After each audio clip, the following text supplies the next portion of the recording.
Austin asks, with an increasingly liberal and politicised curriculum, what hope do you see in the future for school teachers who profess a faith in Christ? Yeah, it's a good. These ones come up a bit actually. I'm getting good at this one. I think, look, a lot of us, and this is feedback I get. This is what I say to the government.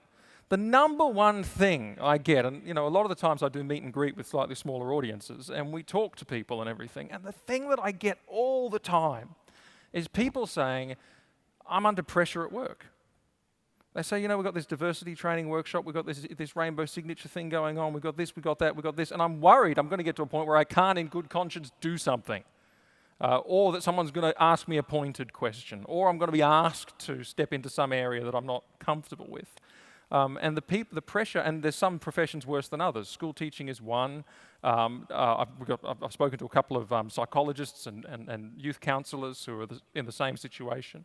Medical professionals, academics in highly, highly woke establishments like universities, really, really under pressure. It's a common feeling for Christians working in the secular environment. Look, the thing is, the best advice I can think of, and this actually I have had experience with this when I was working in a big law firm, is firstly make sure that people know about your convictions and your faith in peaceful times. So they're your friend on the basis that you're a Christian from the start.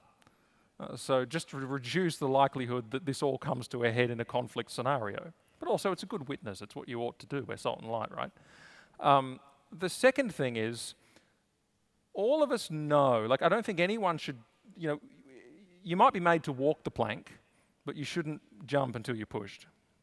So don't be foolish, don't find trouble, don't make a mess for yourself. I don't think that's right, I don't think that's wise, I don't think that's being a good steward of the place God has put you.